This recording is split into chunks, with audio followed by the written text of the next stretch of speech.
గణతంత్ర దినోత్సవ వేడుకలను మహబూబాబాద్ జిల్లా కేంద్రంలోని బీజేపీ పార్టీ కార్యాలయంలో ఘనంగా నిర్వహించారు. పార్టీ జిల్లా అధ్యక్షుడు వద్దిరాజ్ రామచంద్రరావు జాతీయ జెండాను ఎగురవేశారు. ఈ సందర్భంగా జిల్లా అధ్యక్షుడు రామచంద్రరావు, రాష్ట్ర కార్యవర్గ సభ్యులు యాప సీతయ్య మాట్లాడుతూ ఎంతో మంది త్యాగధనుల పోరాట పటిమ వలన స్వాతంత్ర్యం వచ్చిందని, దేశాన్ని పరిపాలించడం కోసం డాక్టర్ బాబాసాహెబ్ అంబేద్కర్ భారత రాజ్యాంగాన్ని అందించారని తెలిపారు. ఈ కార్యక్రమంలో బీజేపీ నాయకులు, పార్టీ శ్రేణులు తదితరులు పాల్గొన్నారు.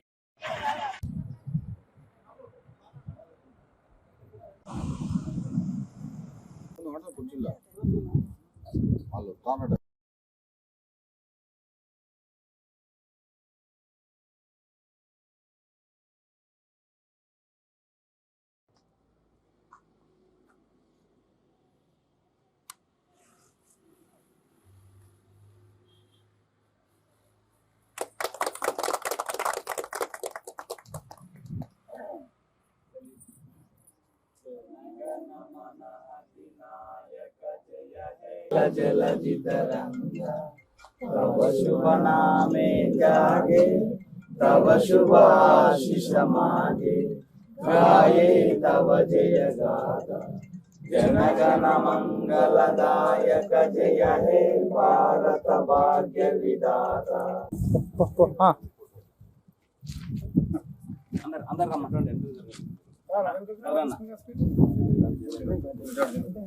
బ్రిటిష్ వాళ్ళ చేతుల్లో భారతదేశం బానిస సంఖ్యలుగా మారి భారతీయులంతా అనేక ఇబ్బందులను పడుతూ హింస పడుతున్న సందర్భం లోపల భారతీయుల లోపల చైతన్యం వచ్చి బ్రిటిష్ వాళ్ళను పారదోలి 1947 ఆగస్టులో పారదోలితే ఆ తర్వాత రాజ్య పాలన కొరకు రాజ్యాంగాన్ని ఏర్పరుచుకున్నటువంటి ఈ 26 జనవరిని ప్రతి సంవత్సరం కూడా కింది తరాలకు తెలిసే విధంగా రాజ్యాంగం రాసించినటువంటి మానుకోట జిల్లా ప్రజలకు, పార్లమెంట్ ప్రజలకు 75వ గణతంత్ర దినోత్సవ శుభాకాంక్షలు. ఏదైతే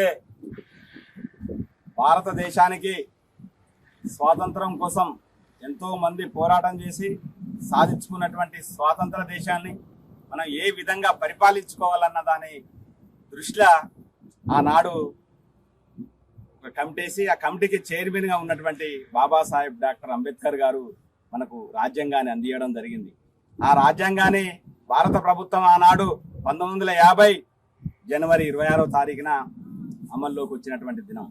ఆ దినాన్ని భారతదేశ వ్యాప్తంగా కూడా రెండు పండుగలు భారతదేశం మొత్తంగా కూడా జరుపుకునే పండుగలు. ఒకటి ఆగస్టు 15 స్వాతంత్రం వచ్చిన రోజు, రెండోది జనవరి 26 రిపబ్లిక్ డే. ఈ 2 రోజులు ఏదైతే భారతదేశ వ్యాప్తంగా కూడా మూవన్నలకు 3 రంగుల జెండాను రెపరెపలాడుతూ ఉంటాయి. ఎందుకంటే భవిష్యత్ తరాలకు, ముందు తరాలకు నిన్న గతంలో జరిగినటువంటి దేశ స్వాతంత్రం కోసం కావచ్చు, ఏదైతే మనం దేశాన్ని పరిపాలించుకోవాలా, ఏ విధంగానైతే దేశాన్ని చక్కబెట్టుకోవాలన్న సంకల్పంతో రాజ్యాంగాన్ని అమల్లోకి తీసుకొచ్చి ఆ రాజ్యాంగ స్ఫూర్తిగా, ఆ రాజ్యాంగ ఫలితాలే ఈరోజు భారతదేశ వ్యాప్తంగా కూడా